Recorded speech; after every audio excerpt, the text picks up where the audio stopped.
안녕하십니까?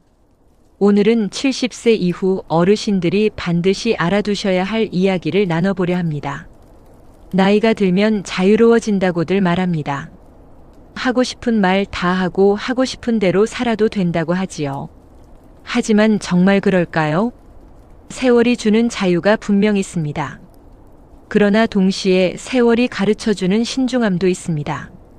어떤 것들은 말하지 않는 것이 오히려 지혜입니다. 숨기려는 것이 아닙니다. 지키려는 것입니다. 내 존엄을, 내 평화를, 내 안전을 지키는 일이지요. 오늘 이 시간에는 70세 이후 반드시 조심스럽게 다뤄야 할 4가지 영역에 대해 말씀드리겠습니다. 재정, 건강, 가족, 그리고 마음속 깊은 상처. 이 4가지를 어떻게 지켜야 하는지 함께 살펴보겠습니다. 끝까지 함께 해주시기 바랍니다. 첫 번째로 지켜야 할 것은 재정 정보입니다.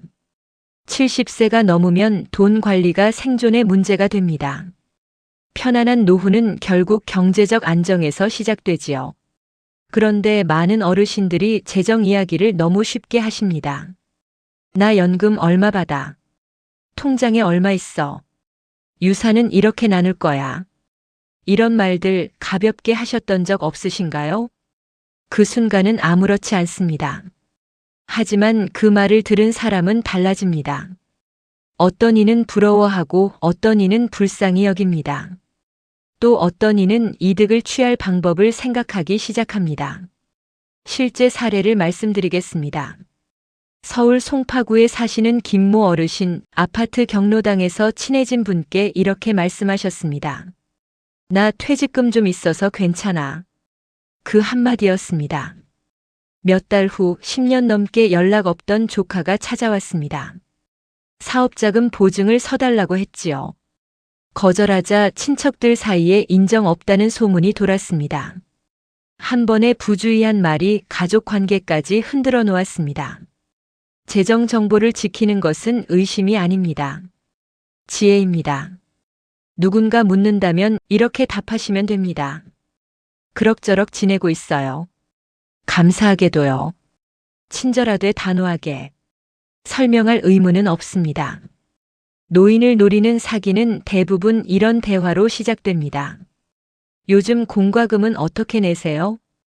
은행 업무 혼자 보시기 힘드시죠? 친절한 척 다가와 정보를 캐내고 결국 통장을 노립니다. 진짜 친구는 돈 이야기를 캐묻지 않습니다. 압박하는 사람은 친구가 아니라 위험입니다. 외로우면 대화를 나누세요. 하지만 통장 잔고가 아니라 인생 이야기로 나누시길 바랍니다. 취미, 기억, 의미 있는 일들. 그런 것들로 연결되는 관계가 진짜 관계입니다. 재정 프라이버시는 자존감입니다. 독립성을 지키는 보이지 않는 울타리지요. 한번 무너지면 다시 세우기 어렵습니다. 지키십시오. 두 번째로 지켜야 할 것은 건강 정보입니다. 70이 넘으면 건강이 가장 민감한 정보가 됩니다.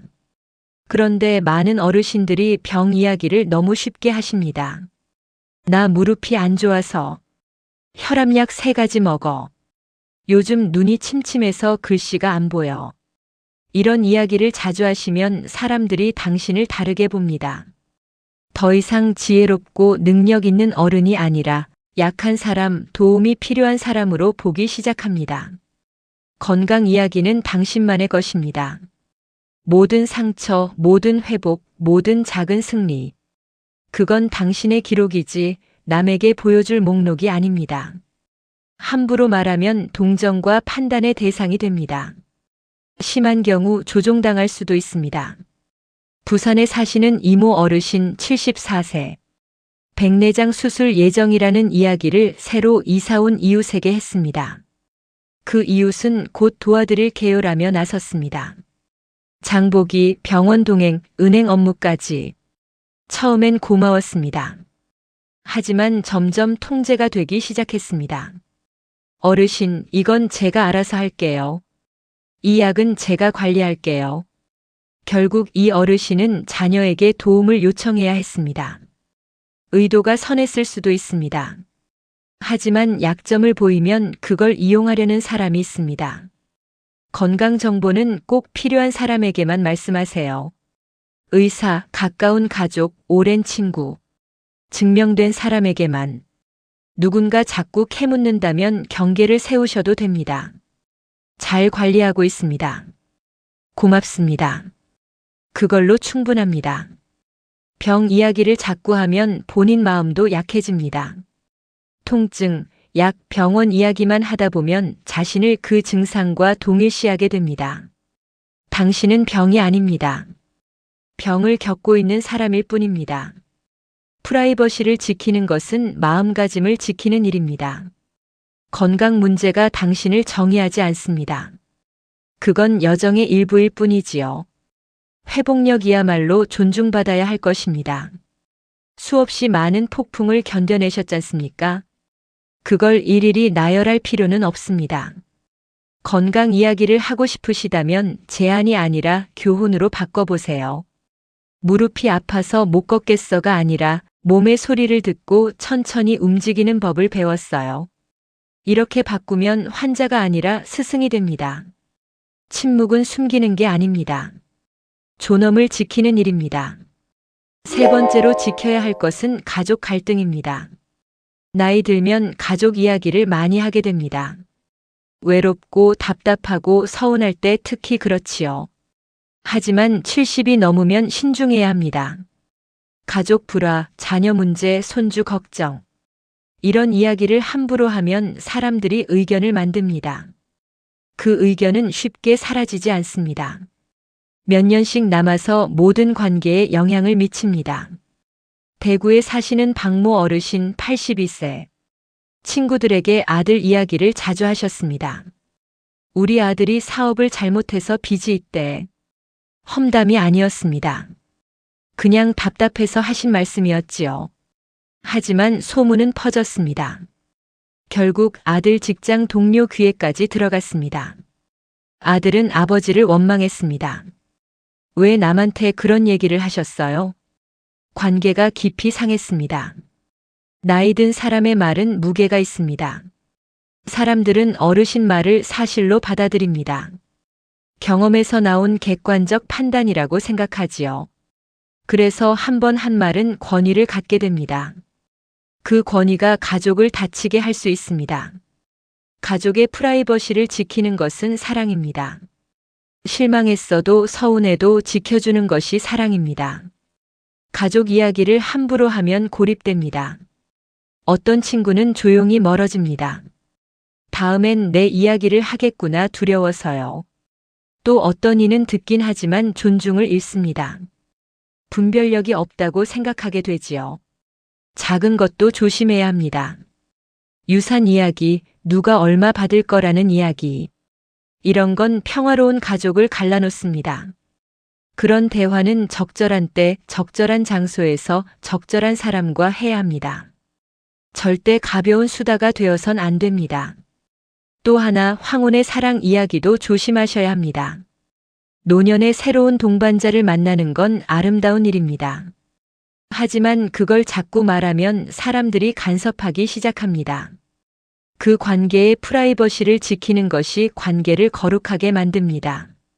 답답하면 말씀하세요. 하지만 한 사람에게만 하십시오. 평생 친구, 상담사, 목사님, 스님. 비밀을 지킬 사람 단 한 명. 감정 해소도 중요하지만 명예도 중요합니다. 침묵에는 영적 진실이 있습니다. 가족의 약점을 덜 말할수록 치유의 공간이 생깁니다. 원망을 먹이지 않고 평화를 키우는 일. 그런 조용한 힘이 다음 세대의 본보기가 됩니다. 70이 넘으면 말에 무게가 실립니다. 그 무게로 갈라놓지 말고 지키십시오. 말은 존엄을 가져오고 사랑하는 이들에게 품위를 주는 도구가 되어야 합니다. 때로는 침묵이 가장 순수한 지혜입니다. 마지막으로 지켜야 할 것은 깊은 후회와 감정적 상처입니다. 세월이 흐르면 많은 어르신들이 고통을 너무 쉽게 나눕니다. 위로받고 싶어서 연결되고 싶어서 그러시지요. 하지만 잘못된 사람에게 잘못된 자리에서 나눈 아픔은 오해되거나 악용되거나 당신을 해칠 수 있습니다. 오래 살면 후회가 쌓입니다. 하지 못한 선택, 하지 못한 말, 놓친 기회. 하지만 모든 이야기가 말해질 필요는 없습니다. 마음을 무겁게 하는 것들은 신성합니다. 그것들이 지혜를 만들었지 가치를 떨어뜨린 건 아니니까요. 함부로 말하면 평화로워야 할 상처가 다시 벌어집니다. 인천에 사시는 최모 어르신 81세. 딸과 연락이 끊긴 지 오래되셨습니다. 그 이야기를 누구에게나 하셨습니다. 슈퍼 주인, 옆집 아주머니, 심지어 택배 기사에게도. 우리 딸이 나한테 전화도 안 해. 누군가 이해해 주길 바라셨을 겁니다. 하지만 시간이 지나면서 그 이야기가 어르신의 정체성이 되어버렸습니다. 사람들은 더 이상 친절한 최 선생님, 그림 그리시는 분으로 보지 않았습니다. 딸이랑 안 좋은 분이 되어버렸지요. 과도하게 나눔으로써 어르신은 자신의 이야기를 하나의 고통스러운 장으로 축소시켜버렸습니다. 돌이켜보는 것은 잘못이 아닙니다. 성찰은 지혜의 표시입니다. 하지만 깊은 감정적 고통을 나누려면 분별이 필요합니다. 사적인 슬픔을 대중에게 줄수록 그것은 당신을 더 지배합니다. 치유는 침묵 속에서 일어납니다. 기도 속에서, 신뢰할 수 있는 대화 속에서. 같은 상처를 듣는 사람마다 반복하는 데서 오지 않습니다. 당신의 고통은 남의 인정이 없어도 진짜입니다. 충분히 살아오셨으니 아실 겁니다. 평화는 동정에서 오지 않습니다. 이해에서 옵니다. 특정 경험을 가슴에 간직하면 그 의미를 보호하게 됩니다. 짐이 아니라 교훈으로 존중하게 되지요. 감정 에너지를 지키는 일이기도 합니다. 후회를 계속 되새기면 마음이 과거에 머뭅니다. 영혼이 느려지고 지금 이 순간의 기쁨이 사라집니다. 후회를 간직하면 오늘에 머물 수 있습니다. 침묵이 고립은 아닙니다. 신중하게 선택하는 것입니다. 판단 없이 들어줄 친구, 노년의 마음을 이해하는 상담사, 조용히 생각을 쉬게 해줄 일기장. 이런 곳이 안전한 곳입니다. 세상은 당신을 다치게 했던 모든 것을 알 필요가 없습니다. 세상은 그 때문에 생긴 당신의 강함만 보면 됩니다. 70, 80, 그 이상. 당신의 존엄은 방패입니다. 모든 슬픔을 나누면 그 방패가 약해집니다. 특정 감정을 거룩하게 간직하면 삶이 여전히 당신 것임을 상기하게 됩니다. 당신은 고통으로 정의되지 않습니다. 과거로, 실수로 정의되지 않습니다. 품위 있게 견뎌낸 방식으로 정의됩니다. 신뢰를 얻지 못한 사람에게 마음을 쏟아내고 싶을 때 깊이 숨을 쉬고 자신에게 말하세요. 침묵은 힘이다. 가장 깊은 평화는 타인에게 들리는 데서 오지 않습니다. 자신의 소리를 듣는 법을 배우는 데서 옵니다. 여기까지 4가지를 살펴보았습니다. 재정, 건강, 가족, 그리고 마음의 상처. 노년의 프라이버시는 선호가 아닙니다. 평화와 안전과 자존감을 지키는 경계입니다. 비밀로 간직하는 것은 숨기는 게 아닙니다. 방패입니다. 수십 년을 살고 배우고 견디며 얻은 존엄을 지키는 방패지요. 과도하게 나누면 천천히 깎입니다. 존중받아야 할 곳에 동정이 들어오고 평화로워야 할 곳에 호기심이 들어옵니다. 하지만 특정한 것들을 가까이 간직하는 법을 배우면 조용한 권위를 얻게 됩니다. 덜 드러낼수록 존재의 힘이 커집니다. 침묵은 힘이 되고 존엄은 유산이 됩니다. 이것이 품위 있게 나이 드는 역설입니다. 오늘 이 영상이 도움이 되셨다면 좋아요와 구독 그리고 공유 부탁드립니다. 더 많은 분들께 도움이 되는 내용을 만들어 가겠습니다. 끝까지 함께 해주셔서 감사합니다. 다음 영상에서 또 뵙겠습니다. 건강하십시오.